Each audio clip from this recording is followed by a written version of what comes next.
네, 여러분 안녕하십니까? 가장 빠른 종합뉴스 뉴스큐 시작합니다. 경찰국 신설안이 국무회의를 통과한 가운데 경찰 내부 반발은 거세고 여야는 아침부터 날선 공방을 벌였습니다. 오늘은 추은호 해설위원 설명으로 전국 분석 이어가겠습니다. 이순신이 8년 만에 스크린으로 돌아옵니다.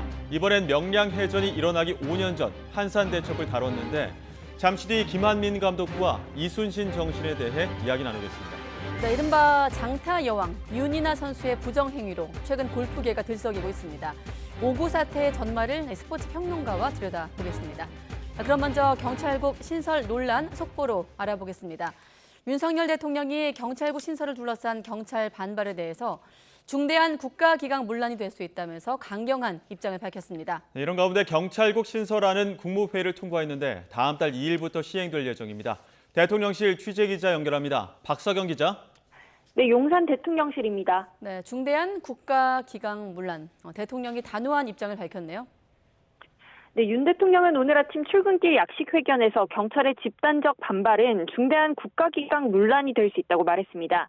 특히 국방과 치안은 국가 기본 사무로 최종 지휘 감독자가 대통령이라면서 정부가 헌법과 법에 따라 추진하는 정책과 조직 개편안에 집단 반발은 있을 수 없다는 분명한 메시지를 낸 겁니다. 직접 들어보겠습니다. 국방과 치안이라고 하는 것은 국가의 기본 사무고 그 최종적인 지휘 감독자는 대통령입니다. 그리고 정부가 헌법과 법에 따라 추진하는 정책과 조직 개편안에 대해서는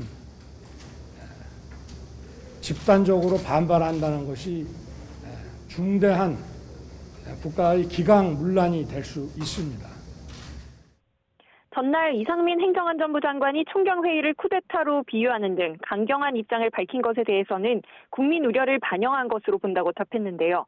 윤 대통령은 모든 국민들과 마찬가지로 자신도 치안 관서장들의 집단 행동에 대해 깊은 우려를 갖고 있다고 덧붙였습니다. 그러면서 다양한 의견이 존재할 수는 있지만 국가 기본 질서 기강이 흔들려서는 안 된다고 단언했습니다. 전날 출근길에서 행안부와 경찰청에서 필요한 조치를 잘 해나갈 것으로 본다며 직접적인 언급을 피한 것과는 완전히 달라진 어조입니다. 앞서 윤 대통령은 지난달 23일 경찰 치안감 인사 번복 논란 당시에도 아주 중대한 국기문란 아니면 어이없는 공무원으로서 할 수 없는 과오라고 격앙된 비판을 내놓기도 했습니다. 네, 오늘 오전 국무회의에서는 경찰국 신설안이 통과됐죠. 네, 오늘 오전 10시 한덕수 국무총리 주재로 정부 서울청사에서 국무회의가 열렸고 경찰국 신설안이 담긴 시행령 개정안이 통과됐습니다.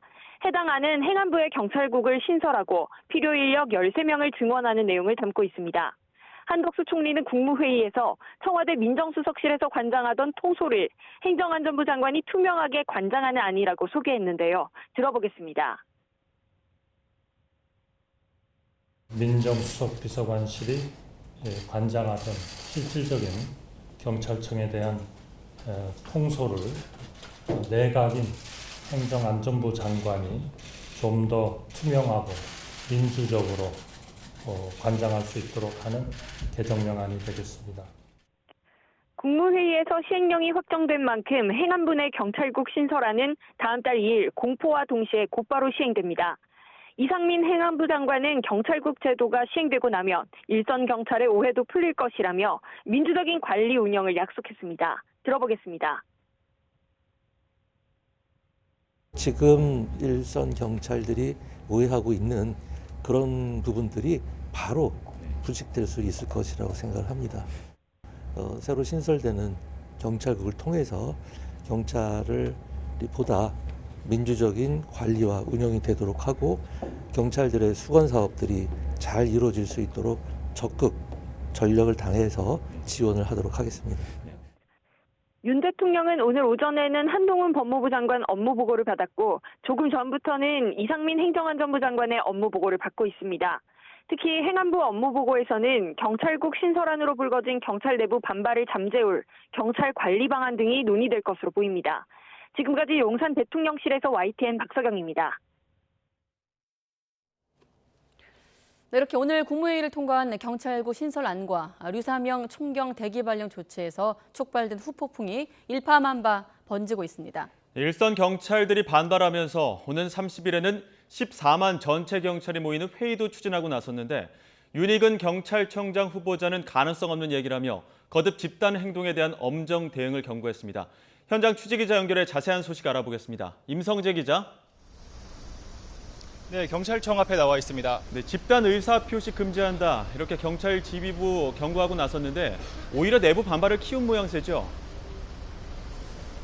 네, 경찰청 앞에선 어제부터 이틀째 1인 시위가 이어지고 있습니다. 행안부 내 경찰국 신설을 반대하고 이른바 서장회의를 주도한 유삼영 총경에 대한 대기 발령 조치에 반발해 전국 경찰 직장협의회가 릴레이 시위에 나선 겁니다. 길 건너편에는 경찰은 죽었다는 의미로 이 다수의 근조 화환이 설치되어 있습니다. 그럼 1인 시위에 나선 경찰관의 이야기 직접 들어보겠습니다. 경찰관이 이렇게 삭발하고 거리에 나와가지고 시민들인데 우리 부당함을 알리고 하는 이번이 아마 처음입니다. 지휘부에서 우리를 징계를 주고 조치를 취한다면 우리도 어쩔 방법이 없습니다. 지켜본 서울역에서도 행안부 내 경찰국 설치에 반대하는 홍보전과 국회 입법청원을 위한 10만 서명운동을 벌이고 있습니다. 이에 더해 경찰청 소속 사무직 등 공무원과 주무관들도 나서 류 총경의 대기 발령을 철회하라고 목소리를 높였습니다. 오는 30일로 예정됐던 현장 팀장회의는 14만 전체 경찰회의로 확대 추진되고 있습니다. 윤익은 경찰청장 후보자가 어제 집단 의사표명에 대해 엄정 대응하겠다며 이 팀장회의 금지 방침을 밝히자 오히려 참석 대상을 경찰 전체로 확대한 겁니다. 팀장회의를 처음 제안한 서울 광진경찰서 김성종 경감은 현장 동료들의 요청으로 전체 회의를 추진하게 됐다고 설명했습니다. 또 참석자가 1000명 이상으로 예상돼 회의 장소도 야외 운동장으로 바꿨다며 이 회의를 유튜브 생방송으로 공개하겠다고도 예고했습니다. 그러면서 윤 후보자가 총경들에게 한 불법적인 해산 명령을 14만 경찰에도 내릴 건지 똑똑히 지켜보겠다고 강조했습니다. 이에 대해 윤 후보자는 YTN과의 통화에서 이 경찰 구성원들을 믿는다며 한 사람이 올린 글로 14만 경찰이 모일 가능성은 전혀 없다고 선을 그었습니다. 다만 회의가 열릴 경우 징계가 이뤄지느냐는 질문엔 즉답을 피하면서 이 조만간 전국 시도경찰청별로 간담회를 마련해 이 구성원들의 의견을 수렴하겠다고 설명했습니다. 이 경찰 내부망엔 여전히 반발이 잇따르고 있습니다. 어제 윤 후보자는 전국 경찰에 복무규정 준수사항 공문을 내려보내 이 집단 행동과 SNS, 내부망에서 상하급자를 비난하는 행위를 멈추라고 지시했는데요. 이 질서와 규범이 준수돼야 한다고 강조한 윤 후보자 서한문이 게시된 글은 부정적인 댓글이 대다수입니다. 한 경찰관은 경찰을 하나의 쿠데타에 비유하는 이상민 행안부 장관의 언행에 대해선 언급이 전혀 없다고 반발했고, 이 다른 경찰관은 청장 후보자는 행안부 장관의 부하이고 이 14만 경찰의 수장은 안 하는 것이냐고 지적하기도 했습니다. 또 항의의 표시로 스스로 댓글을 달았다가 지우는 릴레이 댓글 삭제도 이어지면서 반발 분위기가 좀처럼 가라앉지 않고 있습니다. 지금까지 경찰청 앞에서 YTN 임성재입니다. 경찰의 노조격인 경찰직장협의회가 오늘 국무회의를 통과한 경찰국 신설안에 반대하는 입법청원에 나섰습니다. 전국 경찰직협은 오늘 오전 10시 30분부터 경찰 지휘규칙 관련 대국민 입법청원 운동을 시작했다고 밝혔습니다. 직협은 서명 운동을 시작한 지 1시간 만인 오전 11시 30분 기준 11,000여 명이 서명했다고 덧붙였습니다. 네, 국민의힘은 행정안전부의 경찰국 신설에 반발하는 경찰을 향해서 총 가진 공권력의 집단 행동과 항명은 용납할 수 없다면서 압박을 했고, 민주당은 경찰국 추진이 행정 쿠데타라고 맞서고 있습니다. 이틀째 국회 대정부 질문에선 윤석열 정부의 감세안 등 경제 정책을 놓고 여야가 공방을 벌이고 있습니다. 국회 취재기자 연결합니다. 정현우 기자. 네, 국회입니다. 네, 집단 항명이다, 아니다 행정 쿠데타다. 오늘도 여야 공방이 계속되고 있나 봐요? 네, 그렇습니다. 먼저 여당인 국민의힘에선 경찰국 신설에 반발하는 경찰의 집단 움직임에 대해서 어떤 항명과 집단 행동도 절대 용납할 수 없다고 강조했습니다. 권성동 대표 직무대행 겸 원내대표는 국회 원내대책회의에서 국민 재산과 생명을 지키는 경찰에 마땅한 예우와 존경을 표한다면서도 총을 가진 공권력인 만큼 군의 항명과 같은 무게로 책임을 물어야 한다고 강하게 비판했습니다. 한번 들어보겠습니다. 경찰은 총을 쥐고 있는 공권력입니다. 그 어떠한 항명과 집단 행동도 절대로 용납할 수 없습니다. 정부는 법과 원칙에 따라 형사처벌 등 모든 수단을 강구하여 단호하게 대응해야 합니다. 민주당은 아침 회의를 국회 대신 서울 용산 대통령실 앞에서 열고 경찰국 설치를 정권의 경찰 장악 시도라고 규탄하면서 대통령실에 항의 서한을 전달하기도 했습니다. 박홍근 원내대표는 경찰 반발을 하나의 쿠데타 같다고 빗댔던 이상민 장관을 향해서 이 장관이야말로 행정 쿠데타 같은 모습을 보이고 있다며 당내 일각에서 나오는 장관 해임건이나 탄핵소추안도 검토할 뜻을 시사했습니다. 마찬가지로 들어보겠습니다. 일각에서는 해임건이라든가 또는 탄핵소추안 얘기도 나오는데 그런 것들은 제가 전체적인 상황들을 좀 봐가면서 적절한 시점에 적절한 방법으로 저희가 그런 목소리를 좀 제기해서 바로잡기 위한 노력을. 또 민주당은 경찰청 신설안이 법률을 위반한 시행령이라 현행 국회법에 따라 정부에 시정을 요구하는 방안도 검토한다는 방침입니다. 다음 달 4일 예정된 윤익은 경찰청장 후보자의 국회 인사청문회에서도 여야는 경찰국 설치 문제를 놓고 강하게 격돌할 것으로 보입니다. 네, 오후 2시부터는 경제 분야 대정부 질문이 한창 진행되고 있는데 어떤 질의들이 오갔습니까? 네, 일단 한덕수 국무총리와 추경호 경제부총리 등이 국회 본회의에 출석해서 경제 현안에 대한 여야 국회의원들의 질의를 받고 있는 중입니다. 여당은 현재 경제 위기 상황에 대한 책임을 전임 문재인 정부에 돌리면서 법인세 인하를 비롯한 윤석열 정부 경제 정책을 알리면서 야당 비판을 반박하는 데 주력했습니다. 첫 질의자로 나선 이미자 의원과 추경호 경제부총리 발언 연달아서 들어보겠습니다. 법인세 감세로 인해서 부자에게는 혜택을 주고 소득세 감세는 요만큼 하면서 생색을 내고 있고 더불어민주당 이재명 국회의원을 중심으로 해서 여당에서 많은 비판을 쏟아내고 있습니다. 법인세는 일부 대기업에만 이번에 감세를 한 것이 아니고 중소 중견기업에도 대대적인 감세를 했다. 그래서 감세의 정도는 상대적으로 보면은 중소 중견기업에 대한 감세가 더 많다라는 말씀을 드리고. 반면에 야당인 민주당은 윤석열 정부의 세제 개편안은 부자 감세이고 중산층이나 서민을 위한 정책이 아니라고 공세를 폈습니다. 신동근 의원의 질의 들어보겠습니다. 윤석열 정부의 감세 정책이 중산층과 서민을 위한 정책이라고 그러는데 종부세도 대폭 삭감해 주는데 2% 국민이 중산층이고 서민입니까? 지금 경제 위기 상황에서 윤석열 정부가 기업을 투자하게 만들 요술 방망이도 없는데 이렇게 막연한 희망에 의해서 현찰로 감세를 해줍니까? 21대 후반기 국회 첫 대정부 질문은 내일 교육, 사회, 문화 분야를 끝으로 마무리되게 되는데 여러 의혹에도 인사청문회 없이 임명됐던 박순애 사회부총리 겸 교육부 장관에게 야당 의원들의 질의가 집중될 것으로 보입니다. 지금까지 국회에서 YTN 정현우입니다. 네, 이렇게 국회에선 대정부 질문이 이루어지고 있고요. 오늘 오전엔 대통령이 한동훈 법무부 장관으로부터 업무 보고를 받았습니다. 법무행정뿐 아니라 검찰의 수사권과 관련된 내용도 상당수 포함됐습니다. 특히 검찰 수사권 축소, 검수완박법 시행을 앞두고 있지만 부정부패 수사 기능을 강화하겠다는 내용이 중점적으로 보고됐는데요. 법무부는 공수처가 가진 우선 수사권을 폐지해야 한다는 의견도 함께 피력했습니다. 손효정 기자가 보도합니다. 한동훈 법무부 장관은 오늘 오전 윤석열 대통령에게 법무부 업무계획 전반을 보고했습니다. 법무부의 업무계획은 크게 5대 핵심 추진 과제로 보고됐는데 가장 눈에 띄는 건 부정부패에 대한 엄정한 대응입니다. 법무부는 우선 범죄정보 수집 능력을 강화하고 회계 포렌식 수사 인력을 확충해 범죄 대응 역량을 끌어올리겠다고 밝혔습니다. 특히 지난 정부에서 권한과 기능이 대폭 줄어든 검찰총장의 눈과 귀, 대검찰청 정보관리 담당관실을 확대 개편할 방침입니다. 경제 민생범죄에 대한 엄정 대응 계획도 담았는데 조세범죄 합동수사단을 새로 설치하고 공정거래 전담수사팀을 정비하는 동시에 가상화폐 범죄나 전세 사기도 적극 수사하겠다고 강조했습니다. 법무부는 이 같은 업무계획 배경으로 검찰의 직접 수사가 제한돼 부정부패 대응 역량이 현저히 약해졌다는 점을 꼽았습니다.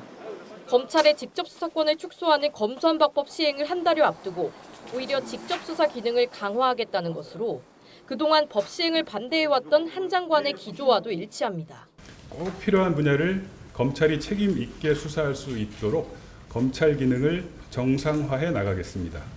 검수완박법 시행을 막기 위해 청구한 헌법 소송과 관련해서도 변론을 충실히 준비하면서 하위 법령과 지침을 마련하고 다른 기관과 협력을 강화하는 등 모든 방법을 강구하겠다고 밝혔습니다. 이번 업무보고에선 검경 책임수사 시스템 정비와 함께 고위공직자 범죄수사처의 우선 수사권 문제도 다뤄졌습니다.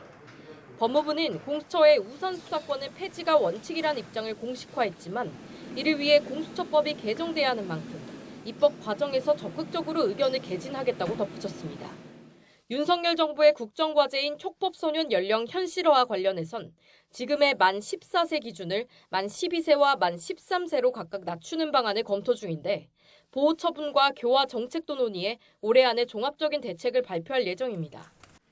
법무부는 또 이민 정책을 전담하는 이민청에 대해서도 법무부 외청으로 설치할지 검토하고 있는데 올 하반기에 본격적인 공론화에 나설 방침이라고 밝혔습니다. YTN 손유정입니다. 네, 다시 한번 정리해 보겠습니다. 행정안전부 내 경찰국 신설을 위한 시행령 개정안이 국무회의를 통과했고 정부와 경찰의 갈등은 더욱더 깊어지고 있습니다. 윤석열 대통령은 경찰의 집단 반발에 대해서 중대한 국가기강 문란으로 규정을 했습니다. 정부와 경찰 조직 간의 예사롭지 않은 갈등에 정치권 공방도 더 가열되고 있습니다. 네, 추은호 해설위원 나오셨습니다. 네, 어서 오십시오. 예, 안녕하세요. 네, 시행령 개정안이 오전에 국무회의를 통과했습니다. 그렇게 되면 다음 달이라고 했지만 다음 주 공포와 동시에 곧바로 시행이 되는 거죠? 그렇습니다. 이제 행정안전부 내에 경찰국이 신설이 됩니다. 그러면은 총 16명인데 치안감이 국장이고요. 그리고 과가 3개가 있습니다. 16명 중에 모두 인원은 16명인데 16명 중에 경찰관은 12명입니다. 경찰관이 이제 파견되는 형식으로 돼서 될 거고 일반직 공무원은 4명인데 주로 다루는 업무들이 뭐 이제 그 국무회의에 안건 올리는 거라든가 이런 건데 가장 눈에 띄는 부분이 뭐냐면은 인사 문제입니다. 인사 문제를 여기에서 이제 그 총경 이상 경찰 공무원에 대한 임명 제청권을 행안부 장관이 갖고 있는데 그 업무를 이제 도와주는 그런 역할을 하게 될 것 같습니다. 네, 지금 총리는 뭐라 그랬냐면 경찰을 민주적으로 관장하기 위한 것이 경찰국 신설안의 어떤 본질이라 이렇게 설명을 하고 있고 또 행정안전부 장관도 이런 흐름으로 얘기를 하고 있는데 지금 보면 민주적이란 말이 양쪽에서 쓰이고 있거든요. 그렇습니다. 경찰은 민주적이지 못하다고 또 반발을 하고 있는 거예요. 뭐냐면 이제 그 경찰과 또 야당에서 주장하는 것은 과거 내부부 산하에 우리가 이제 치안본부가 있지 않았습니까? 정권의 군사 정권의 요구에 따라서 이렇게 어떻게 보면은 경찰이 앞장서는 주구 역할을 하는 흑역사를 가지고 있다라는 거죠. 그것이 다시 반복되는 것 아니냐? 정부가 어떻게 보면 입맛에 맞게 통제하려는 것 아니냐? 경찰을 통제하려는 것 아니냐라고 하는 그런 우려를 갖고 있습니다. 반면에 정부와 여당 입장에서는 지금 경찰의 권한이 너무 비대해졌지 않느냐. 검경 수사권 조정으로 경찰의 수사권이 엄청나게 커졌고 그리고 이제 국가정보원이 갖고 있던 대검수사권도까지 갖고 있고 그렇게 엄청난 권한을 갖고 있는 경찰을 민주적으로 통제할 수 있는 수단이 지금 마땅치 않다라는 거죠. 거기다가 과거에는 인사 문제, 청와대 민정수석실을 통해서 경찰의 인사를 이렇게 어떻게 보면 좌지우지했는데 이제 민정수석실이 없어지지 않았느냐. 그러면은 법이 규정한 대로 행안부 장관이 제청권을 행사하려면은 행안부에서 공개적으로 공식적인 기구를 통해서 경찰의 인사를 들여다볼 필요가 있다라는 것이 정부 여당의 논리고 그 부분에서 이제 서로 맞닿아서 이렇게 충돌하는 부분인 것 같습니다. 네, 다시 한번 보면 이제 경찰국 신설의 가장 큰 이유를 행정부 장관도 밀실 행정 차단으로 꼽고 있습니다. 일선 경찰들이 오해하는 부분들이 바로 불실될 거라 이렇게 표현을 하고 있는데 이런 행정안전부 장관의 어떤 입장은 어떻게 좀 볼 수 있을까요? 일단 제일 문제는 이제 인사 문제 그리고 수사에 개입할 수 있느냐라는 문제 크게 두 가지일 겁니다. 근데 이제 인사 문제는 지금 어떻게 돼 있냐면은 우리 경찰 공무원법에 보면은 총경 이상의 인사권은 그 경찰청장의 추천을 받아서 행안부 장관이 제청하고 그리고 대통령이 임용할 수 있게 돼 있습니다. 네. 임용은 문제는 그렇고요. 그렇지만 이제 전보 문제, 총경 이상급의 전보 문제는 총경의 전보는 경찰청장이 하도록 돼 있습니다. 그리고 네. 경정 이하는 경찰청장이 임용과 전보까지 다 할 수도 있도록 되는데 이제 청와대 민정수석실이 없어지니까 과거에는 경찰청장과 민정수석실에서 이렇게 이제 알아서 인사를 했는데 그러면은 민정수석실의 그 기능이 없어지면은 경찰의 인사는 그럼 경찰을 마음대로 하느냐라고 하는 그런 문제가 생기는 거거든요. 네. 그것을 이제 행안부에서 재청권이 있는 행안부 장관이 행사를 하겠다. 그러기 위해서는 별도의 조직이 필요하고 이 경찰국을 만들겠다라고 하는 겁니다. 네. 그 부분은 이상민 장관의 그 논리가 일견 타당해 보이는 측면들이 있어요. 그런데 경찰이 그 우려하는 거는 뭐냐면은 이렇게 행안부 장관이나 정부에서 경찰의 인사권까지 다 가져가면은 수사에 영향을 미치는 것 아니냐라는 겁니다. 지금 현행법에는 행안부 장관이 경찰 수사에 영향을 미칠 수 있는 근거가 없습니다. 그런데 그 인사를 토대로 그 영향을 미치는 것 아니냐라고 하는 부분들을 우려하고 있는 거고 네. 또 이상민 장관이 과거 언론과의 인터뷰를 보면은 개별 사건에 대한 그 수사 지휘라든가 이런 건 안 하겠지만은 국민생활과 관련된 포괄적인 수사 지휘는 할 것처럼 또 발언한 대목들도 여러 부분들이 있었거든요. 네. 그런 부분들이 또 오해를 키운 측면도 있습니다. 그렇기 때문에 지금이라도 이상민 장관이 경찰 수사에 대해서는 일체 관여 안 하겠다라고 하는 의지는 좀 더 기회가 될 때마다 명확히 할 필요가 있지 않느냐는 생각이 됩니다. 네. 그렇다 보니 경찰의 반발은 계속 격화하고 상당히 거세지고 있습니다. 지금 보면 전체 구성원의 14만 전체 경찰 배를 확대 추진하는 것으로 이제 알려지고 있는데 지금 보면 지휘부의 어떤 강경한 입장과는 점점 더 멀어지고 반발은 더 거세지고 있거든요. 그렇습니다. 네. 8월 2일까지 시간은 별로 없는데 어떻게 좀 접점을 찾을 수 있을까요? 일단 30일에 그 경찰 전국 경찰 회의가 지금 열린다고 네. 또 소집돼 있습니다. 거기에 얼마나 현장에 참여할지 모르겠지만은 그래도 지금까지 이렇게 기세를 보면은 상당한 경찰관들이 여기에 동의를 표하고 의견을 드러냈을 것 같은데 네. 일단 경찰관들의 불만은 뭐냐면은 이렇게 경찰국을 만드는 과정에서 경찰의 의견을 안 들었다. 일선의 의견을 제대로 안 듣고 속전속결로 밀어붙였다라는 그런 불만이 하나 있고요. 네. 또 하나는 앞서 말씀드렸듯이 이제 그 경찰국이라는 그런을 통한 행정 통제는 역사적 퇴행이다. 과거 치안본부로 돌아가려는 것 아니냐라고 하는 우려가 담겨 있는 겁니다. 이렇게 경찰이 정권의 죽은 노릇을 안 하겠다라고 하는 그런 기계, 그런 의지는 정말 박수칠만 한 거죠. 하지만 경찰 마음대로 하겠다. 우리 터치하지 마라. 나는 경찰의 밥그릇 챙기기라고 하면은 그건 또 그것대로 비판받을 수밖에 없는 그런 측면이 있는 겁니다. 그렇기 때문에 경찰관들의 일선의 목소리가 아마 이번 주말을 통해서 한 번 더 폭발될 가능성은 있지만은 네. 저는 일단 경찰국이 본격화되고 하면은 그 이후로는 좀 수면 아래로 잠들어가는 국면으로 접어들지 않겠느냐. 경찰국 지휘부도 적극적으로 의견 수렴을 하고 하는 과정들을 거치지 않겠느냐라는 생각이 됩니다. 네. 방금 추 의원님께서 속전속결이라고 하셨는데 사실 31년 만에 신설되는 조직인데 논의한 지 불과 석 달 만에 신설되는 셈이긴 하기 때문에 속도가 좀 빠른 셈이긴 합니다. 그렇다 보니 경찰의 이제 거센 반발이 이어지고 있고 여기에 대해서 대통령도 오늘 출근길 관련 사안에 대한 입장을 밝혔거든요. 역시나 강경한 입장을 밝혔는데 어떤 발언을 했을까요? 국방과 치안이라고 하는 것은 국가의 기본 사무고 그 최종적인 지휘 감독자는 대통령입니다. 그리고 정부가 헌법과 법에 따라 추진하는 정책과 조직 개편안에 대해서는 집단적으로 반발한다는 것이 중대한 국가의 기강 문란이 될 수 있습니다. 어제도 같은 질문이 있었고 어제 답변은 필요한 조치를 하겠다. 다소 원론적인 그렇습니다. 답변이었는데 지금 보시면은 중대한 국가의 기강 문란이라면서 좀 뭐 이런 질문 예상했다는 듯이 작심한 듯이 발언한 것으로 보이기도 해요. 그렇습니다. 예상 질문에 또 예상된 준비된 답변을 한 네. 것이 오늘 아침의 발언인데 여기 보면 이제 크게 두 가지가 담겨 있습니다. 하나는 뭐냐면은 치안이라는 것은 국가의 기본 사무고 최종 책임자는 대통령 자신이다. 여기에 경찰이 집단으로 반발하는 것은 국가기강 문란이다. 그러니까 경찰의 지금 반발이 의견을 제출하는 과정이 아니라 이거는 어떻게 보면 집단 항명으로 보고 있는 거죠. 그렇기 때문에 국가기강 문란이라는 표현을 쓴 거고요. 또 하나의 문제로 지적되는 것이 정부조직법을 건너뛰고 대통령령으로 어떻게 이렇게 직제 개정안을 만드는 것은 또 잘못 아니냐라고 하는 주장이 있거든요.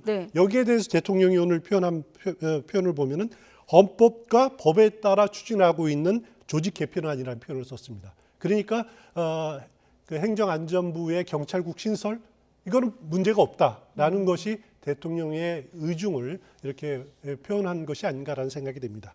네, 사실 이 국기문란 발언은 6월 23일 경찰의 치안감 인사범복 논란 이후 지금 두 번째 나온 건데 공교롭게 둘 다 경찰을 향하고 있습니다. 자, 대통령이 국기문란을 발언했다는 건 굉장히 무게감이 있는 거거든요. 그렇죠.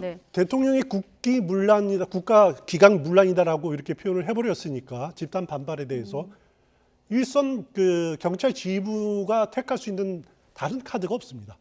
그러면 이제 징계라든가 이런 것들을 계속 이렇게 강하게 대응할 수밖에 없고, 만약에 30일 또 다시 일선 경찰관 회의가 열린다면은 거기에 대한 경찰 지휘부의 대응도 정해져 있는 거거든요. 만약에 경찰 지휘부가 대통령을 이 국기문란이라고 했는데 그것을 무시하고 손방망이 처벌을 할 수 없는 거죠. 그렇기 때문에 이 강대강 대결이 당분간은 경찰 지휘부로서는 내릴 수밖에 없고, 여기에 일선 경찰관들의 대응도 지금은 아주 강하게 나타날 수밖에 없지만은 결국은 다음 주 후반 정도부터는 좀 수그러들 가능성이 높지 않느냐. 개인적으로는 그렇게 생각이 됩니다. 네, 이번 그 경찰 총경 회의, 이번 주 열리는 회의를 포함해서 집단 항명이라고 이제 비판적인 시각에서 보고 있는데, 지금 이 집단 항명에 대해서 검찰 회의하고 또 비교하는 여론, 언론의 어떤 시각도 있습니다. 그렇습니다. 그렇다 보니 그때는 의견 표현인데 왜 의사 표명인데 이건 집단 항명으로 보느냐라는 어떤 좀 검경의 차별 아니냐 이런 시각도 있는 것도 사실이고요. 예, 특히 이제 경찰관들은 그런 불만 풀만 할 겁니다. 왜 검사는 되고 우리가 하는 건 안 되냐? 검찰 대통령 공화국이기 때문에 그러냐라고 불만을 품고 있지만은 일단 정부의 설명은 이렇습니다.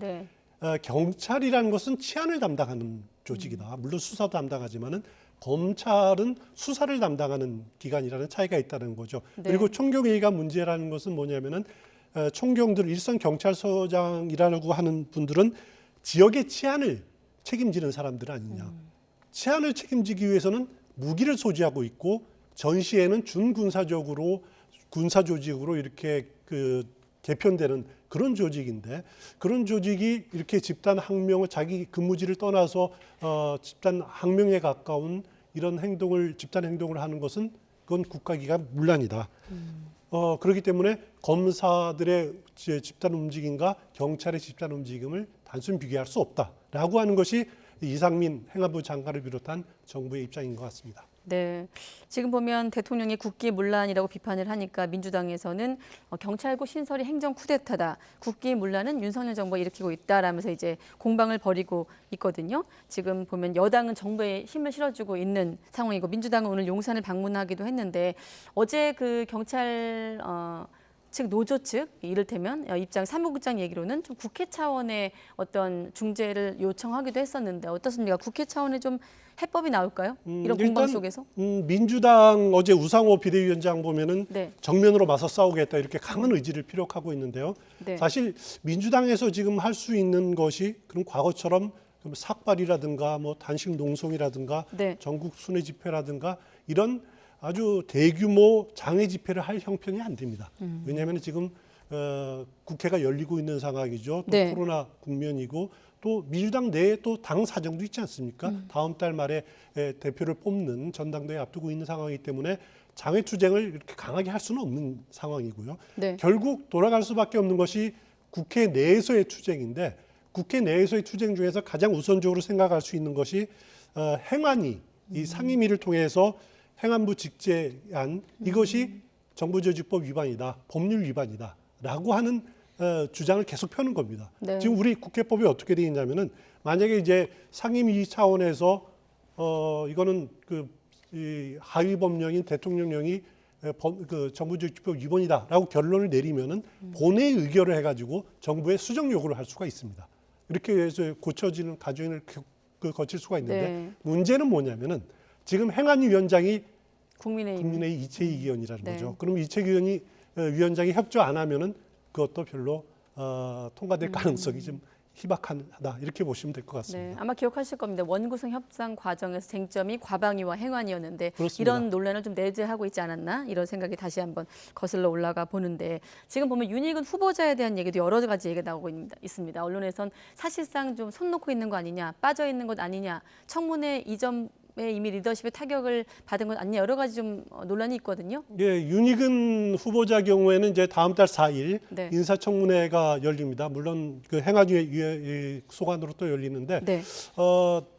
윤희근 후보자가 후보자 신분이지만은 보다 적극적으로 나서서 일선 경찰들 목소리 좀 듣고 수렴하고 또 그걸 반영을 하고 하는 그 과정들을 좀 거쳤으면 어떻겠느냐 이런 생각도 개인적으로 합니다. 일단 네. 인사청문회에서는 굉장히 어깨가 무겁죠. 야당 공세에 맞서야 되고 또 정부 여당에 또 발을 맞춰야 되고 또 내부 반발은 또 다독여야 되는 이런 힘든 과정을 겪어야 되는데 가장 중요한 거는 국민들을 설득해야 됩니다. 국민들에게 이게 뭐가 올바른 건지를 제대로 설명해야 되는 그런 과정들을 겪어야 되는데 지금 초반에 지금까지 대응하는 거 보면은 너무 존재감이 희박한 것 아니냐 그런 부정적인 시각도 있는 것 같습니다. 네, 경찰 내부에서 원성도 좀 많이 나오고 있더라고요. 그렇습니다. 아무튼 이 경찰국 신설 논란은 일단 토요일 30일 기점으로 회의를 좀 봐야 될 것 같고 그다음에 2일 날 이제 공포 예정인데 그때까지 한번 기점을 중심으로 한번 추이를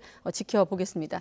자, 오늘은 오전에 이제 한동훈 장관에게 법무부 업무 보고를 대통령이 받았고 이에 앞서 이제 관심을 모았던 게 대정부 질문이었어요. 어제 한동훈 장관과 전임 법무부 장관이었던 이제 박범계 의원, 네, 이른바 투샷이 설전이 볼만했다 이런 평가가 나왔는데 마침 오늘 박범계 의원이 관련해서 소회를 밝힌 부분이 있거든요. 잠깐 들어보시죠. 참 막무가내구나 하는 생각이 들었고 또 그쪽에서는 또 뭐 제 생각하고 다르다고 하니까 그건 어쩔 수 없죠. 명백한 법에 나오는 것조차도 인정하려 들지 않고 자기 프레임을 딱 짜고 강력하게 주장하고 하니까 이 토론이 안 됩니다. 옛날부터 이명박 정부 때부터 저쪽에 아주 특기예요. 근데 아주 그것을 일찍 배웠더만요. 소회는 저쪽에 특기를 일찍 배웠더만요 라고 밝혔습니다. 그렇습니다. 어제 한동훈 장관 또 전 장관이었던 박범계 의원 간의 창과 방패 대결 관심을 많이 끌었는데요. 네. 진중권 교수가 그 관전평을 했었죠. 박범계 의원의 참패 이렇게 평가를 했는데 논리에서 밀렸다.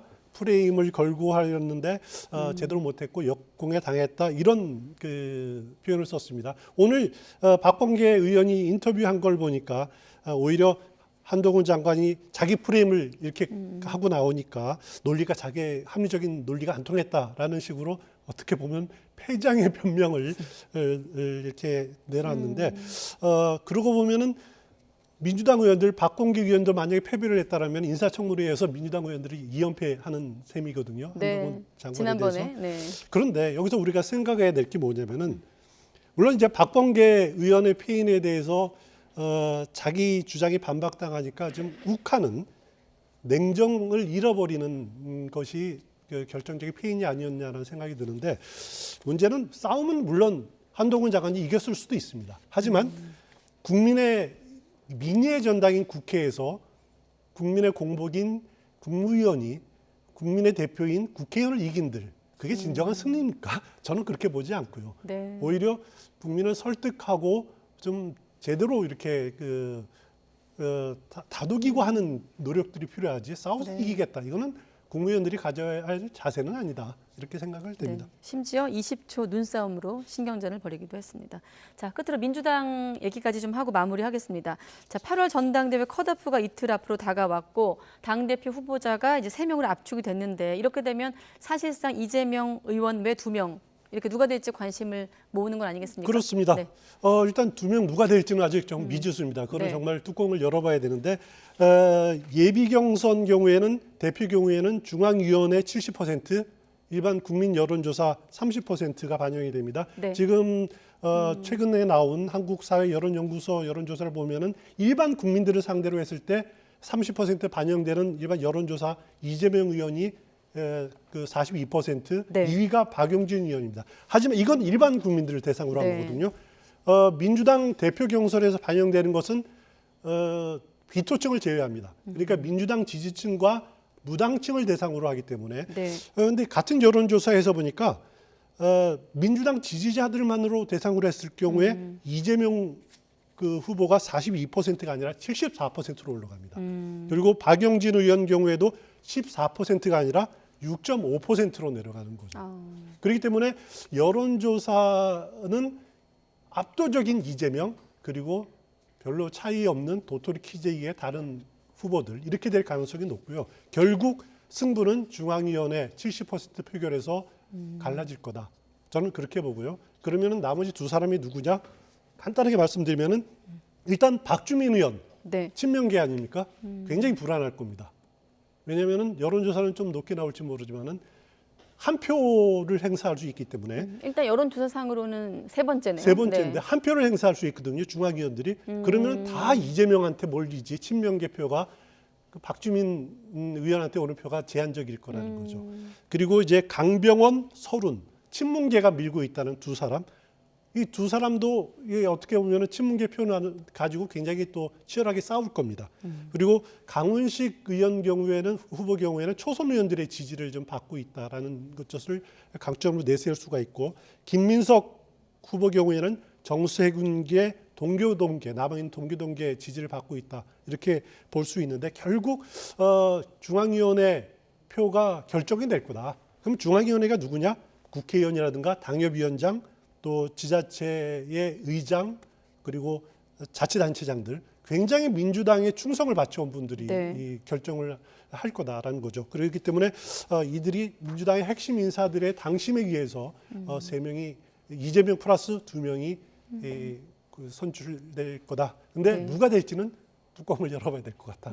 여론조사는 큰 변수가 안 될 거다. 저는 개인적으로 생각합니다. 그러면서 이제 단일화 논의도 수면 아래로 가라앉았고 한 가지만 더 여쭤보면 자 박지원 전 비대위원장의 언급 이재명 의원에게 인천 계양을 공천을 압박받았다. 요거는 크게 변수가 되지 않을까요? 어떻게 보십니까? 별 변수가 안 되는 것 같아요. 일단 이재명 사법 리스크 또 이제 박지원 의원의 보궐선거 셀프 공천 폭로 이것들이 어대명을 깨기에는 아직도 미약한 그런 움직임이 아니냐. 라는 생각이 듭니다. 네, 알겠습니다.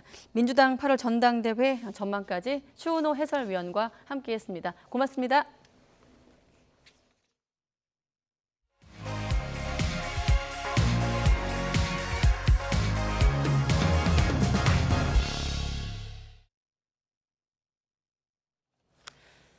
네, 코로나 상황 알아보겠습니다. 신규 환자가 10만 명이 육박하면서 석 달 만에 최다를 기록했습니다.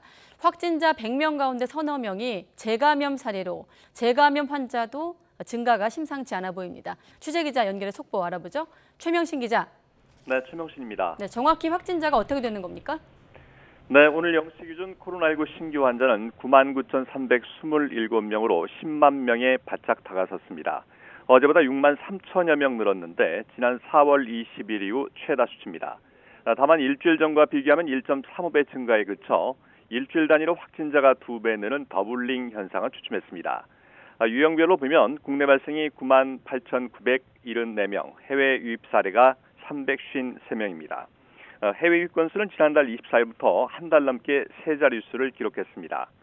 더블링 현상은 둔화됐지만 확진자 규모 자체가 커진 만큼 위중증 환자와 사망자 증가세가 가팔라지고 있습니다. 위중증 환자는 어제보다 24명 늘어난 168명, 사망자는 17명 발생했습니다. 올해 초 오미크론 유행 당시 확진자 규모가 늘면 통상 1, 2주 시차를 두고 위중증 환자와 사망자 숫자도 늘어나는 패턴을 보였던 만큼 앞으로도 비슷한 패턴이 전개될 가능성이 커 보입니다. 전파력과 면역 회피력이 강한 변이 바이러스 BA.5가 이미 우세종화하고 있고 이런 특성이 더 강한 BA.2.75 지역 감염 사례도 나오면서 빠른 확산에 대한 우려가 계속되고 있습니다. 네, 최명신 기자. 그리고 코로나19에 걸렸던 사람이 다시 걸리는 재감염 비율도 높아지고 있다고요? 네, 방역당국은 BA.5 검출률이 56.3%로 사실상 우세종화됐다고 밝혔습니다. 그러면서 7월 둘째 주 기준으로 신규 환자 100명 가운데 서너 명은 재감염자로 재감염 비율이 일주일 새 2.88에서 3.72%로 높아졌다고 설명했습니다.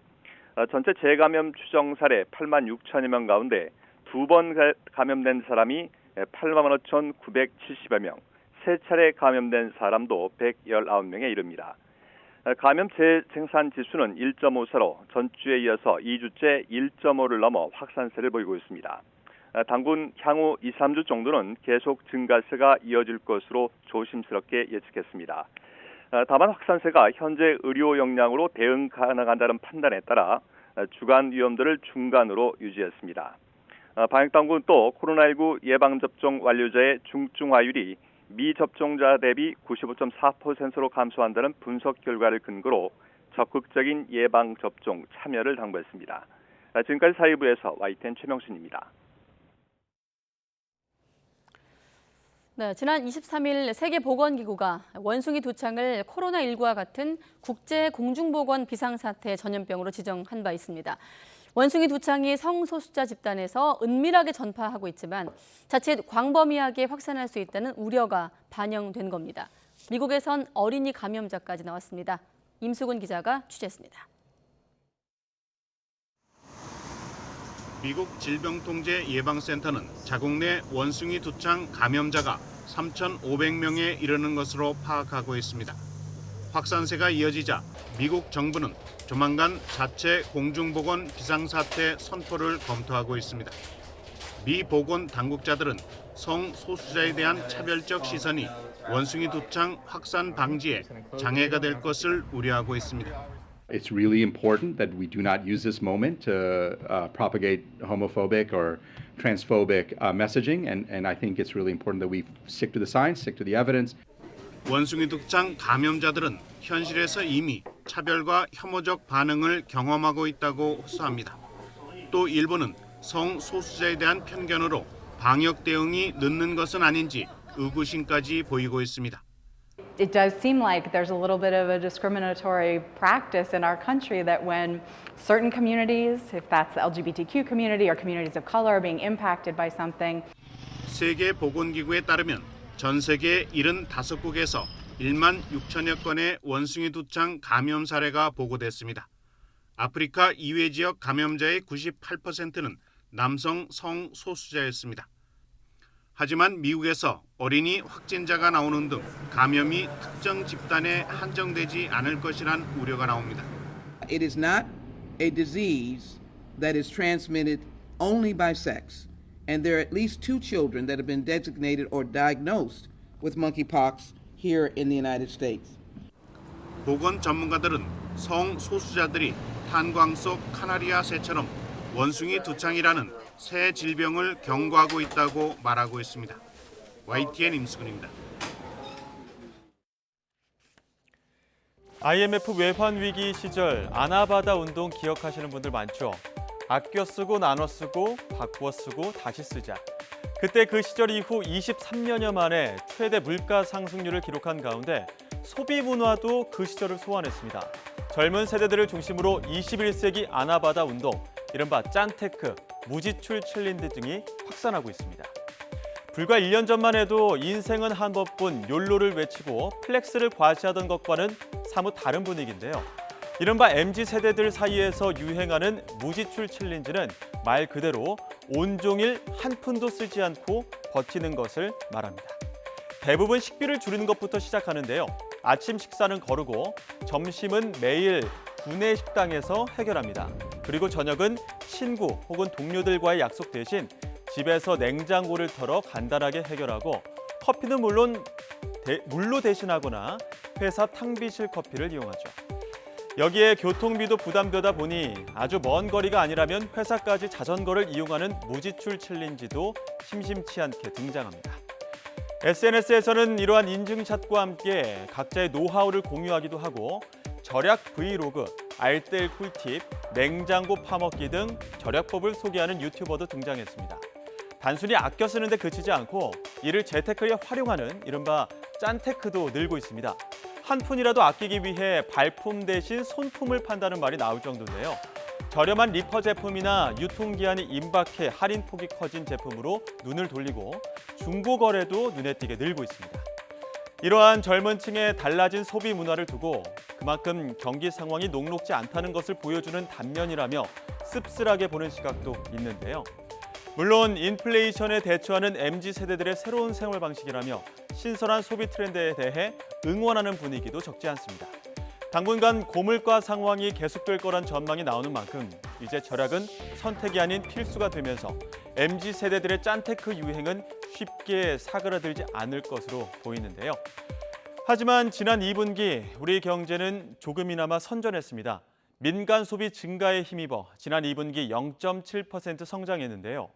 올해 성장률 전망치는 달성할 수 있을 것으로 보이지만 고물가와 코로나19 재확산 등 불확실성도 여전하다는 분석입니다. 이어서 강희경 기자가 보도합니다. 지난 4월 사회적 거리두기 전면 해제 이후 가장 눈에 두드러지는 변화는 소비 증가였습니다. 여행에 특히 수요가 몰렸습니다. 하와이로 여행 가려고 하는데 여행 간 지는 한 2년 정도 만에 가는 것 같아요.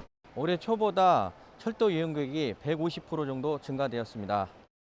소비 회복에 힘입어 올해 2분기 우리 경제는 성장세를 이어갔습니다. 2분기 실질 국내 총생산, GDP 성장률은 0.7%, 1분기 성장률보다 0.1%포인트 오른 수준으로 코로나19 발생과 함께 마이너스 성장을 기록한 뒤 8분기 연속 성장세를 유지했습니다.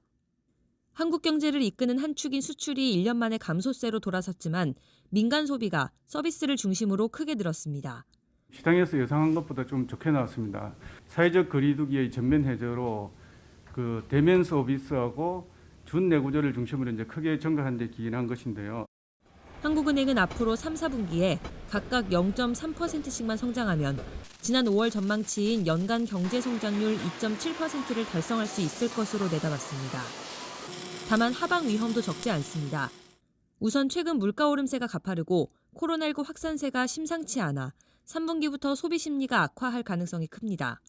코로나가 다시 한번 크게 유행할 가능성이 있어서 설령 정부의 방역 관련 활동이 완화된다고 하더라도 올해 우리 경제를 뒷받침할 것으로 예상되는 소비에 상당한 부담이 될 것으로 예상이 됩니다. 또 수출을 둘러싼 대외 여건 불확실성도 여전해 고물가 속 경기 침체 우려를 딛고 3분기에도 우리 경제가 성장세를 이어갈 수 있을지 관심이 모이고 있습니다. YTN 강희경입니다. 일본 정부는 올해 국내 총생산 GDP 성장률 전망을 2.0%로 낮췄습니다. 일본 내각부는 지난 1월 올해 GDP 성장률을 3.2%로 전망했지만 최근의 경기 악화를 반영해 2.0%로 하향 조정했습니다. 일본 정부는 에너지 가격 등의 급등과 엔저 현상이 이어질 경우 내년 GDP 성장률도 1.1%에 머물 것으로 예상했습니다. 서울 지역 아파트의 평균 전셋값은 3년 3개월 만에 하락한 것으로 나타났습니다. 전세 물건은 늘고 있지만 금리 인상으로 신규로 전세를 찾는 수요는 감소했기 때문으로 풀이됩니다. 이동우 기자가 취재했습니다. 서울 은평구 녹번동의 한 신축 아파트 단지. 전용 면적 84제곱미터 전셋값이 최고가에 비해 1억 원 이상 떨어졌습니다. 30평대 기준으로 그때 8억 5천, 8억 8천까지 했다가 지금은 계약 한 7억에서 7억 5천 정도에 계약되고 있죠. 전반적으로 부동산 침체니까. KB국민은행의 자료를 보면 이달 서울의 아파트 평균 전셋값은 6억 7,788만 원으로 지난달보다 하락했습니다. 서울 아파트 월 평균 전셋값이 떨어진 것은 39개월 만에 처음입니다. 부동산 경기가 냉각되면서 이사 자체가 줄어들었고요. 비수기에 금리까지 오르면서 대출을 내서 비싼 전세를 구하려는 세입자가 줄어든 게 주요한 원인으로 분석이 됩니다. 시중은행의 전세자금 대출 금리가 오르면서 월세 이자율이 더 낮아지다 보니 전세 대신 월세를 낀 반전세 수요가 크게 늘어난 것도 전세값 하락의 한 요인입니다. 부동산 빅데이터 업체 아실의 조사를 보면 서울 아파트의 전월세 물건은 49,819건으로 한 달 전과 비교해 11.6% 증가할 정도로 충분합니다. 결국 2020년 7월 임대차법 도입 이후에 계약 갱신권을 소진한 전세 매물이 쏟아지며 전세값이 크게 불안해질 것이라는 8월 대란설이 현실화할 가능성은 크지 않아 보입니다. 경기와 인천 등 수도권 아파트의 평균 전세값도 4억 6천만 원으로 3년 1개월 만에 하락했습니다. 반면 금리 인상 여파로 월세 수요가 늘면서 전세 보증금을 월세로 전환할 때 적용하는 이율인 전월세 전환율은 3.2%로 상승했습니다. 지난해 6월 이후 1년 1개월 만에 가장 높은 수치입니다. 수도권도 전월세 전환율이 지난달 3.8%에서 3.82%로 소폭 올랐습니다. 전문가들은 하반기 추가 금리 인상으로 전세의 월세화가 가속화할 경우 서민들의 주거비 부담은 더 커질 수밖에 없다고 우려합니다. YTN 이동호입니다. 아직 신에게는 12척의 배가 남아있사옵니다.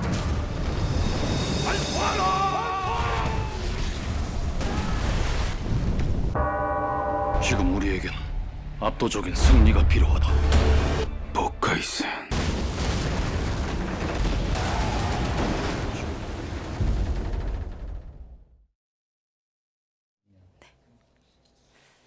네, 우리나라 역대 최고 흥행작 명량의 후속작 한산이 내일 관객들을 찾을 예정입니다. 네, 개봉을 앞두고 김한민 감독이 먼저 YTN을 방문했는데요. 영화관 가기 전에 고민하시는 분들은 오늘 김한민 감독의 이야기에 귀 기울여 보시죠. 김한민 감독 나와 있습니다. 어서 오십시오. 네, 안녕하세요. 네, 생방송 출연은 얼마 만이신가요? 네. 한 10년 만에. 아, 그러세요? 네네, 최종벽이 할 때 여기 나왔었습니다. 아, YTN에 오셨고요. 네, 10년 만에 YTN에 오셨습니다. 네, 반갑습니다, 감독님. 네, 반갑습니다. 네, 늘 카메라 이렇게 뒤에만 계시다가 이렇게 카메라 앞에 앉으시면 감독님들은 어떤 생각이 들까 궁금한데요. 그저 똑같이 떨리는 것 같습니다. 네. 네, 저희가 뭐 출연 전에 앞서서 이제 감독님 모시고 잠깐 이야기 나눴습니다만 굉장히 여유로운 모습을 또 보이셔가지고 아 이게 또 뒤에 계신 거랑 앞에 계신 거랑 그렇게 차이가 없나 이런 생각이 들 정도였었는데 드디어 내일 또 이제 한산이 관객들을 만납니다. 네. 뭐 명량 이후에 8년 만인데 개봉 하루 앞두면 보통 감독님들은 어떤 기분이실지도 궁금한데요. 그냥 뭐 처분에 맡기는 진인사 대처명한다 생각하고 네. 그냥 담담하게 맞이하는 것 같습니다. 네, 뭐 시사회도 했었고 지금 영화에 대해서 일단 아직 뭐 개봉을 앞둔 시점입니다만 좀 들려오는 얘기 중에 반가운 얘기도 있을 것 같고 좀 아쉬운 얘기도 있을 것 같아요. 어떤 좀 반응들이 있나요? 뭐 지금 뭐 이제 전반적으로 네. 우리 관객 먼저 이제 시사를 참여하신 기자분들이나 또 일반 관객들이 이제 좋은 평들을 많이 올려주세요. 그래서 그게 정말 큰 힘이 되네요. 이순신 3부작이라고 보통 이제 많이 얘기를 하는데 명량에 이어서 한산 그리고 이제 앞으로 요량까지 이렇게 3부작에 거의 10년이라는 기간이 이제 하셨습니다. 이렇게 한 이야기에 몰두하게 된 이유가 있다면 어디에 있을까요? 이순신 장군을 그리는 영화를 찍자라고 생각을 했었는데 네. 막상 이제 명량이라는 작품을 준비하다 보니까 그 한 편 가지고는 이순신 장군의 어떤 면모나 그리고 또 이순신 장군의 해전을 제대로 보여주기에는 좀 부족하다라고 생각을 했고 명량을 찍을 때 이미 이제 3부작을 찍어보자라고 이제 생각을 했죠. 네, 그래서 이제 2부작 지금 이제 2부인 이제 한산이 이번에 나오게 됐네요. 그러면 명량 제작 과정에서 이순신 3부작을 제작해야겠다 어떤 그런 다짐을 하신 건가요? 네. 아, 그러셨군요. 자, 이 부분도 시청자분들은 궁금하실 것 같아요. 이번에 이순신 장군이 최민식 배우에서 박해일 배우로 바뀌었습니다. 제가 여러 가지 이렇게 뭐 SNS나 블로그를 보니까 옛날 드라마에 나왔던 김명민 배우도 소환이 되고 이번 한산 영화 나오면서 여러 가지 이제 그 이순신이 누가 더 적합하냐 뭐 여러 가지가 얘기가 있습니다만 최민식 배우가 또 이런 조언을 했다고 하거든요. 잠깐 듣고 또 감독님 말씀 들어보겠습니다. 곁눈질 하시고 씩 웃으시면서 고생 좀 해봐라. 이 한마디였습니다. 장군님을 연기한다라는 그 속마음 그 애잔하면서도 그 고생스러운 마음을 편안하게 저한테 너도 한번 겪어봐라라고 얘기해줬지만 네, 곁눈질하면서 고생 좀 해봐라. 이 말은 마치 또 감독님한테 하는 말일 수도 있을 것 같아요. 실제로 현장이 힘들긴 했어요. 네. 또 여름을 나면서 네. 그때는 떼약볕 밑에서 이번에는 실내에서 많이 찍었지만 네. 그때는 이제 야외에서 찍었으니까 우리 최민식 배우님한테 이제 사실 많이 힘들었을 거예요. 근데 이번엔 또 실내라고 해서 그렇게 뭐 편안했느냐 또 그게 아닙니다. 그래서 네. 제 실내는 또 실내대로 또 뭔가 이렇게 고충들이 있었으니까요. 그래서 예. 박해일 배우도 사실은 고생을 많이 했죠. 좀 긴장감을 유지해야 되는 현장에서는 그런 말씀이 좀 어려우실 것 같고 오늘 나오셨으니까 혹시 배우들에게 못하신 말씀 한 말씀 해주시죠. 고맙고 미안하고 사랑한다라고 전하고 싶습니다. 네, 고맙고 네. 미안하고 사랑한다. 사랑한다. 네. 특히 미안한 배우가 있을까요? 특히 미안한 배우. 다 미안해요, 사실. 그러니까 우리 최민식 배우님한테도 미안하고 박해일 배우님한테도 미안하고 그리고 이번에는 노량까지 같이 찍었거든요. 그래서 네. 이번에 이제 김윤석 배우님이 이제 노량에 이순신을 맡으셨는데 이제 뭐 다 미안합니다. 네. 사실 명량의 이순신이라고 한다면 1,700만 관객들이 모두 봤기 때문에 이번 한산의 박해일표 이순신과의 차이점이 있다면 어떤 게 있을까요? 어떻게 보면 이순신 장군님의 그 해전이 다 특색이 있었어요.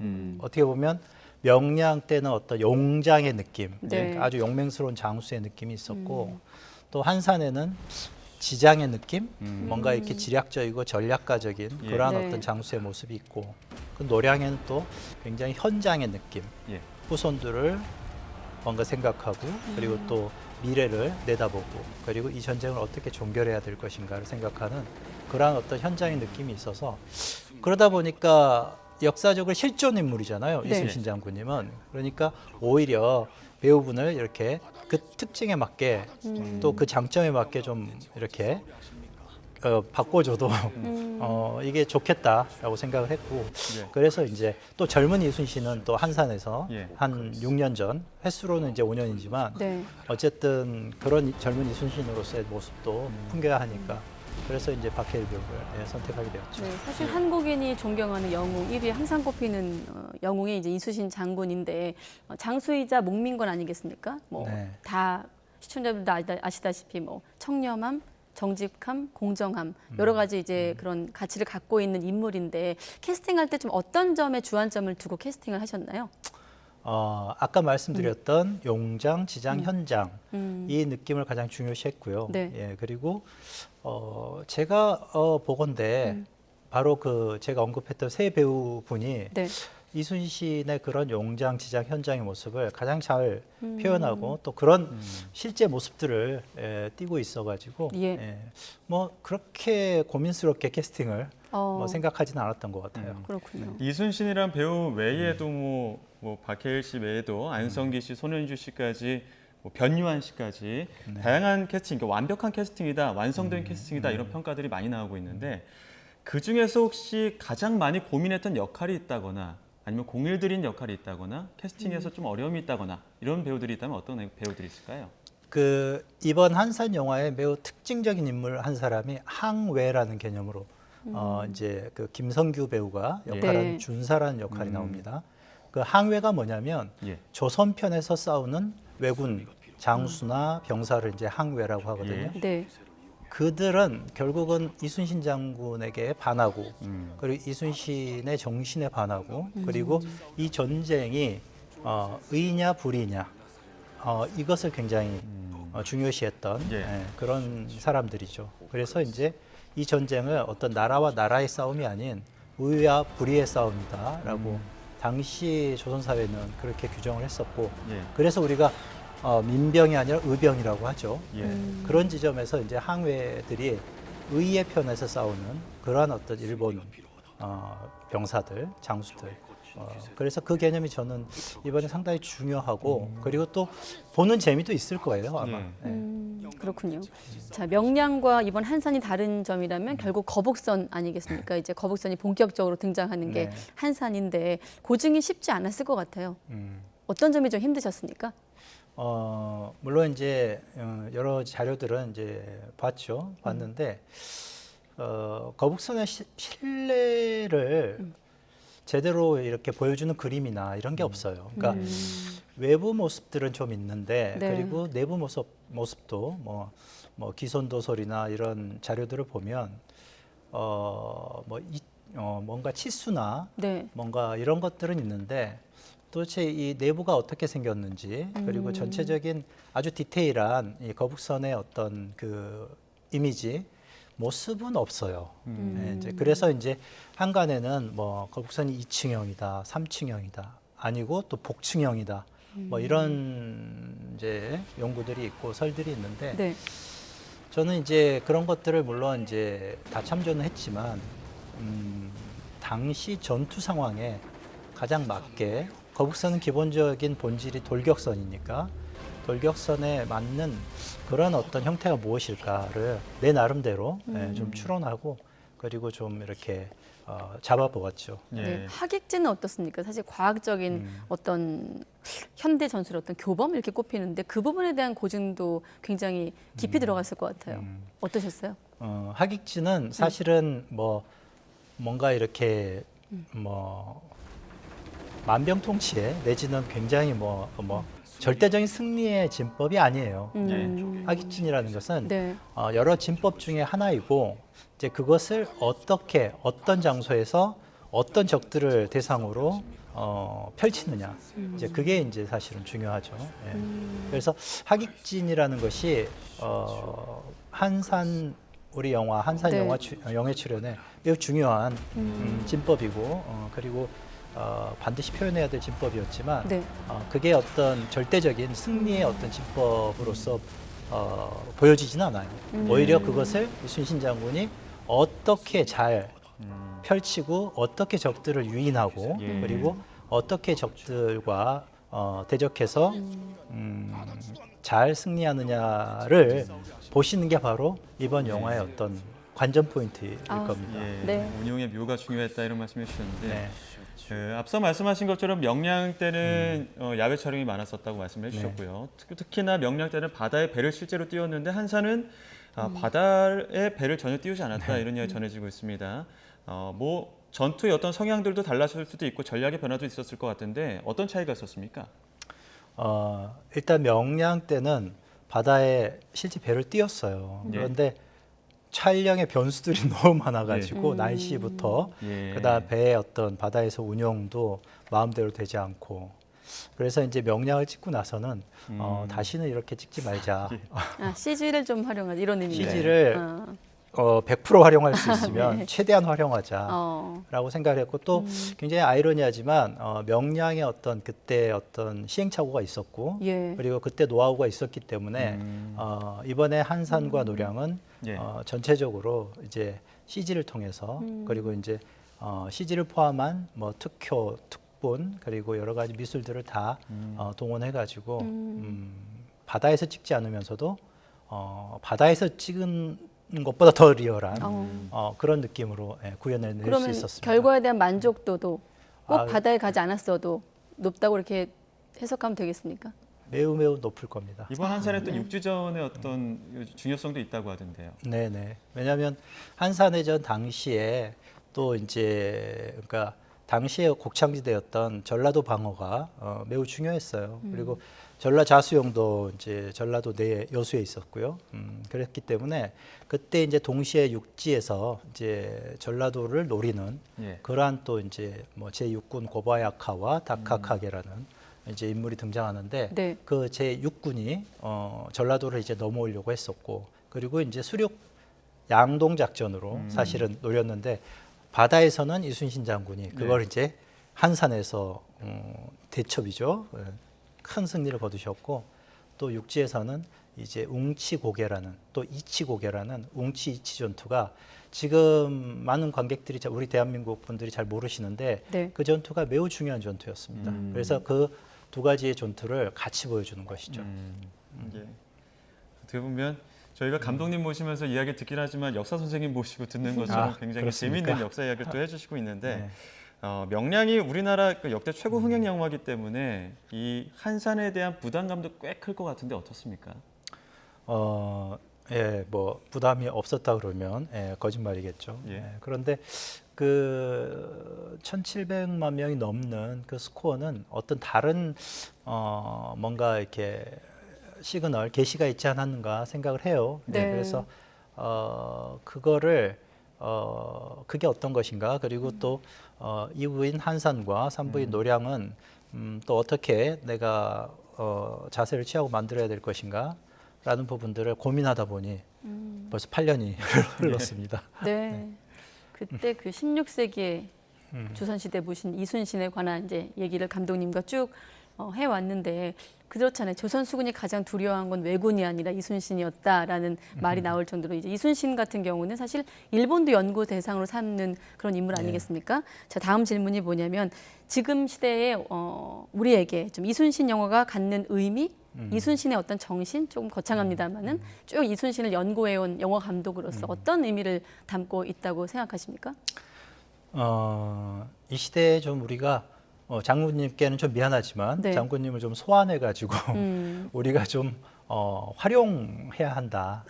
왜냐하면 역사적인 실존 인물이셨고 또 우리 대한민국 사람이라면 다들 존경하고 그리고 그 이순신의 정신과 그리고 이순신의 그 유비무환의 어떤 자세 이런 것들은 지금 우리 대한민국 사람들이 좀 본받아야 된다 내지는 좀 우리가 다시 재평가하고 그리고 더 드러내서 특히 요즘처럼 뭔가 분열과 갈등 그리고 소외 뭐 이런 정서가 이렇게 많이 만연해 있는 사회에서 이순신을 통해서 그러한 것들을 좀 극복해 보면 어떨까 뭐 이런 생각을 합니다. 그 중에서도 재조명해야 된다면 어떤 좀 부분을 재조명한다고 보십니까? 일단은 이순신을 통해서 우리가 좀 자긍심을 좀 많이 느꼈으면 좋겠어요.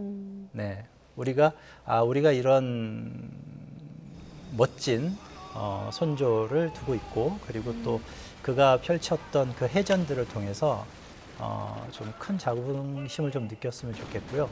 그리고 지금 시대에 어떤 용기 그리고 위로 그리고 우리가 소외를 극복하는 어떤 연대감 뭐 이러한 것들을 이순신과 그의 장수들 그리고 조선 수군들의 활약을 통해서 느껴봤으면 좋겠다. 그렇게 생각합니다. 용기와 위로, 연대감까지 들어갈 수 있었습니다. 자긍심까지. 자긍심까지. 알겠습니다. 내일 개봉이니까요. 또 많은 관객들이 또 설레하시면서 영화관을 찾지 않을까 싶습니다. 네, 한 가지만 더 여쭤봐도 될까요? 시간이 되면 궁금해서 그런데 요즘에 넷플릭스 포함해서 글로벌 OTT도 많이 이제 한류 콘텐츠가 성공을 하고 있는데 혹시 다른 플랫폼에서 감독님께서 직접 또 이순신을 다룰 뭐 계획이 있다 이렇게 알려지기도 하는데 직접 좀 소개를 해주신다면요. 제가 이제 이순신의 해전 3부작을 하다 보니까 임진왜란 동안에 너무나 다채롭고 그리고 멋지고 입체적인 인물들이 많아요. 그리고 그 이순신 해전 3부작을 통해서 등장하는 이름만 등장하는 사람들이 있거든요. 인물들이 있는데 그 인물들을 가지고 이 해전이 아니라 정치 외교사적인 느낌으로 임진왜란을 한번 조명해보고 싶다 이 생각을 가지고 그러다 보니까 이게 이제 드라마 포맷에 더 적합하다라고 이제 판단을 내렸고 그러면 그런 드라마를 만들기 위해서는 뭐 OTT하고 협조할 수도 있고 협력할 수도 있고 뭐 이제 그런 고민 속에서 나온 이야기였습니다. 네, 알겠습니다. 용기와 위로, 연대감 그리고 자긍심이란 단어를 안고 극장에서 자, 영화 한산을 좀 만나보면 어떨까 생각이 듭니다. 자, 오늘은 김한민 감독과 함께했습니다. 감독님 고맙습니다. 네, 감사합니다.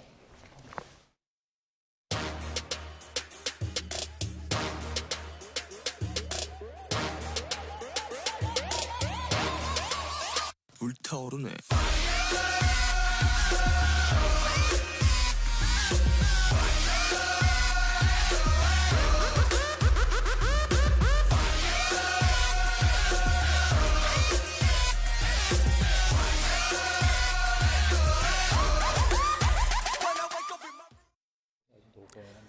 네, 김건희 여사가 연루된 도이치모터스 주가 조작 의혹에 대한 결론이 곧 나올 거라는 한동훈 법무부 장관의 발언이 거듭 나오면서 검찰의 수사 결과와 발표 시점에 관심이 쏠리고 있습니다. 하지만 한 장관의 발언과 달리 김 여사에 대한 직접 조사가 이루어지지 않아 현재로선 혐의 유무 판단이 어려운 것으로 검찰은 보고 있습니다. 우철희 기자의 보도입니다.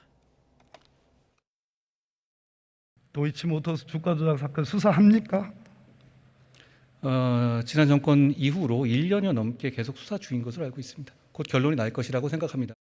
전현직 법무부 장관이 맞붙은 국회 대정부 질문에서 한동훈 장관은 김건희 여사가 연루된 도이치모터스 주가 조작 의혹에 대한 검찰 수사가 사실상 마무리 단계라는 입장을 밝혔습니다. 서울중앙지방검찰청은 권오수 회장과 주가 조작 선수들을 지난해 말 기소해 1심 재판이 진행되고 있지만 김 여사에 대한 수사는 결론을 내지 않고 있습니다. 법조계 내부에서는 단순히 계좌를 맡긴 것만으로는 주가 조작에 가담한 공범이나 범행을 도운 방주범으로 처벌하기 어렵다는 의견이 지배적입니다. 하지만 김 여사는 주가 조작에 이용된 91명 명의의 계좌 157개 가운데 본인 명의 계좌를 5개나 빌려줬고 주식 매수액도 40여억 원에 달해 91명 중 손가락에 꼽을 정도로 많았습니다. 게다가 권 회장의 권유를 받아 주식 5억 원어치를 직접 매수하기도 했습니다. 당시 수사팀은 이런 점들 때문에 김 여사가 단순히 계좌를 맡겨 주가 조작에 가담한 혐의가 없다고 결론 내리기엔 한계가 있다고 보고 대선 전후로 소환 조사를 시도한 것으로 전해졌습니다. 하지만 거듭된 소환 요청에도 김 여사 측에서 난색을 표했고 결국 수사팀은 혐의 유무에 대한 판단을 보류한 것으로 알려졌습니다. 검찰은 지난달 말 인사로 담당 수사팀이 새롭게 꾸려진 뒤 기록을 다시 들여다보면서 김 여사 조사 방식 등을 고심하고 있습니다.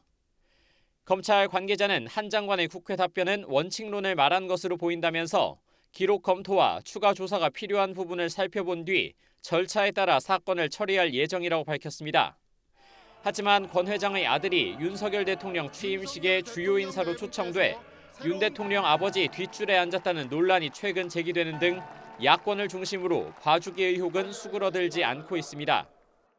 게다가 구체적 사건에 대한 수사 지휘를 하지 않겠다던 한동훈 법무부 장관이 사실상 빨리 수사를 종결하라는 가이드라인을 제시했다는 비판도 나오면서 검찰의 최종 수사 결과와 시점에 더욱 관심이 쏠립니다. YTN 우철입니다. 조 바이든 미국 대통령이 이번 주 중으로 시진핑 중국 국가주석과 통화할 것이라고 예상했습니다. 바이든 대통령은 미국이 경기 침체에 빠지지 않을 것으로 생각한다고 말하기도 했습니다. 김원배 기자의 보도입니다. 조 바이든 미국 대통령은 백악관에서 의회의 반도체 지원법 처리를 촉구하는 회의가 끝난 뒤 이번 주 중으로 시진핑 중국 국가주석과 통화할 것이냐는 취재진 질문을 받았습니다. 바이든 대통령은 그것이 자신의 예상이라고 대답했습니다. That's my expectation, but I'll let you know when that gets set up. Okay, I promise I'll let you know. I'll not be surprised. 이번 반도체 관련 회의는 바이든 대통령이 코로나19에 걸린 탓에 화상으로 진행됐습니다. 바이든 대통령은 의회에 계류된 반도체 지원 법안이 물가 상승 억제 등 경제는 물론 국가 안보를 위해서도 절실하다고 밝혔습니다. 그러면서 의회가 법안을 통과시켜 자신이 서명할 수 있도록 백악관에 보내달라고 호소했습니다. 이 과정에서 중국, 인도, 한국, 유럽이 자국 반도체 산업에 대규모 투자를 하고 있다는 점도 언급했습니다. 반도체 업계에 520억 달러를 지원하는 내용의 이 법안은 상원이 초당적 합의안을 만들어 이번 주 중으로 처리한 뒤 하원에 보낼 것으로 예상됩니다. 이 법안은 반도체 기술 경쟁에서 중국을 억제하고 미국 내 반도체 생산을 늘리려는 것이 주 목적입니다. 바이든 대통령은 미국의 경기 전망과 관련해 경기 침체에 빠질 것으로 생각지 않는다고 밝혔습니다. We're not going to be in a recession, in my view. The employment rate is still one of the lowest we've had in history. It's in the 3.6 area. We still find ourselves with people investing. 바이든 대통령은 성장률이 떨어지겠지만 경기 침체를 보진 않을 것이라고 밝혔습니다. YTN 김원배입니다. 네, 러시아가 발트해 해저를 통해서 유럽으로 공급되는 천연가스 공급관을 추가로 전격 차단했습니다. 이에 따라 노르트스트림 1의 가스 수송 물량이 정상 공급량의 20%로 줄어들게 됐습니다. 유럽연합의 반러시아 연대는 흔들리는 양상입니다. 김상호 기자가 보도합니다. 러시아 국영 에너지 기업인 가스프롬이 발트해 해저를 통해 독일 등 유럽으로 향하는 가스관인 노르트 스트림 1의 터빈 또 하나를 가동 중단한다고 밝혔습니다. 포르토바야 가압기지에 지멘스제 터빈 또 하나를 가동 중단을 밝힌 건데 현재 2개의 터빈만이 가동되고 있어 하나만 남게 됐습니다. 이에 따라 노르트 스트림 1을 통한 천연가스 공급량은 전체 용량의 20% 수준으로 감축됩니다. 가스프롬은 파트너인 독일 지멘스 에너지가 정비를 위해 캐나다에 보낸 터빈이 대러 제재로 반환되지 않았다는 것을 이유로 지난달 중순 노르트 스트림 1을 통한 공급량을 기존의 40%로 줄여왔는데 여기에 또 줄이는 것입니다. 독일 등은 이번 조치에 기술적인 정당성이 없다며 반발했습니다. 러시아의 전격적인 이번 조치에 유럽의 천연가스 가격은 또 급등했습니다. 유럽연합 즉 EU 행정폭격인 집행위원회는 최근 러시아의 이 같은 에너지 무기화에 대비해서 회원국들이 내년 봄까지 가스 사용량을 15% 줄여 반러시아 연대로 맞서자고 제안해왔습니다. Russia is blackmailing us. Russia is using energy as a weapon. 하지만 EU 집행위의 제안은 독일 등 러시아산 에너지 의존도가 높은 국가들은 지지를 하는 반면 의존도가 낮은 이탈리아 등 남유럽 일부 국가들은 감축 목표가 과하다며 반대해 EU의 파열음이 커지고 있습니다. 심지어 친러시아의 헝가리는 대러 제재 자체의 폐기를 촉구해 EU 연대 해체에 앞장서고 있습니다. 러시아의 대유럽 분열 전술이 효과를 발휘하면서 에너지 대란에다가 인플레이션까지 겹쳐 신음하는 EU의 반러시아 연대가 흔들리는 양상입니다. YTN 김상호입니다. 러시아의 오데사 항구 공격에도 우크라이나는 곧 곡물 수출이 시작되기를 기대했습니다. 준비 작업을 모두 마쳤다고 밝혔는데요. 러시아 역시 미사일 공격과 곡물 수출은 관련이 없다면서 한 발 물러서는 모양새입니다. 이어서 유재복 기자가 보도합니다. 5달 만에 안정적인 수출길이 열릴 것으로 기대했던 농부의 걱정이 또 커졌습니다.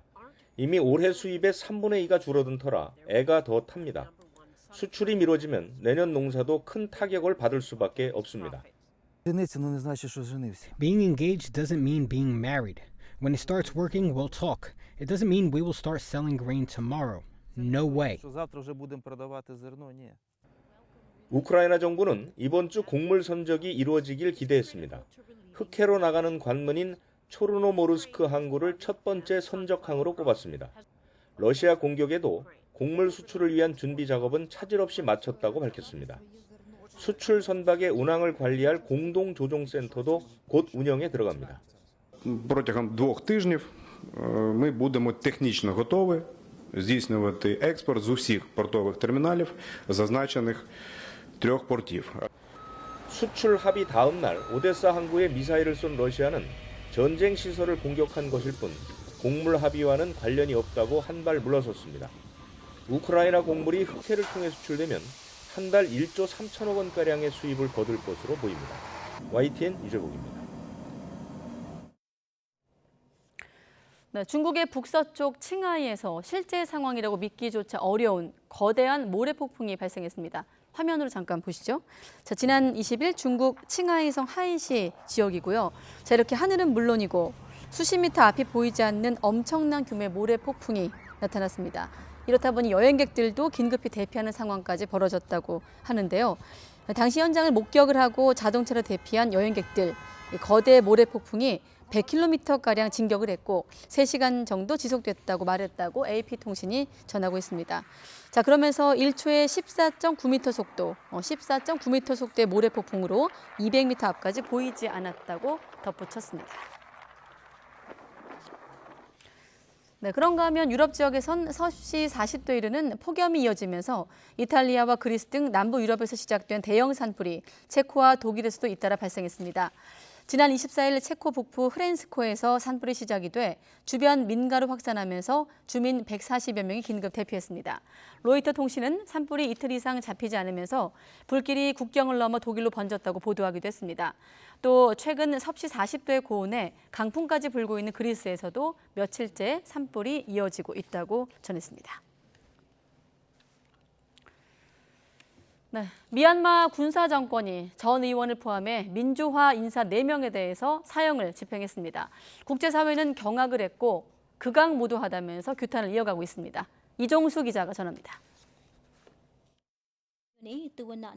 미얀마 군정-TV가 테러방지법과 형법 등을 위반한 표 제아토 의원 등 4명에 대해 사형을 집행했다고 보도했습니다. 미얀마에서 사형이 집행된 것은 지난 90년 이후 처음인데 비공개로 이뤄진 것으로 전해졌습니다. 형장의 이슬로 사라진 표 제아토 전 의원은 군부에 의해 축출돼 독방에 구금 중인 아웅산 수치 국가고문이 이끄는 정당 소속입니다. 짐이라는 별칭으로 잘 알려진 초민유는 1988년 반독재 민주화 시위를 이끈 88세대 핵심 인물입니다. 미얀마 민주진영은 복면을 쓰고 미얀마 최대 도시 양군서 항의 시위를 벌이며 비난의 목소리를 높였습니다. Our bloods are boiling today. Like it's too much. It's really like beyond what we thought. 미국 등 서방 국가들은 극악무도한 처형이라고 강력히 규탄하면서 미얀마 군부에 대한 압박에 동참할 것을 촉구하고 나섰습니다. We urge all countries to ban the sale of military equipment to Burma, and we call on ASEAN to maintain its important precedent, only allowing Burmese non-political representation at regional events. 반면 동남아 영향력 확대를 두고 미국과 경쟁하고 있는 중국은 내정 불간섭 원칙을 다시 확인했습니다.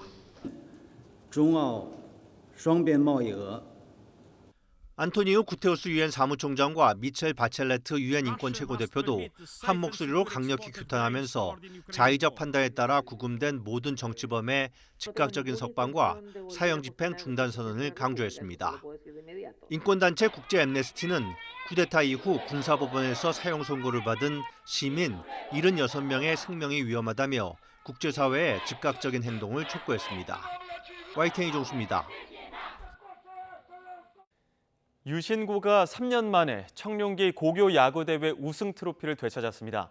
유신고는 어제 서울 목동구장에서 열린 결승전에서 지난해 챔피언 충암고를 3대1로 눌렀습니다. 무실점으로 호투한 유신고 투수 박시원이 최우수 선수상을 받았습니다. 오늘 중복답게 뜨거운 날씨가 이어졌습니다.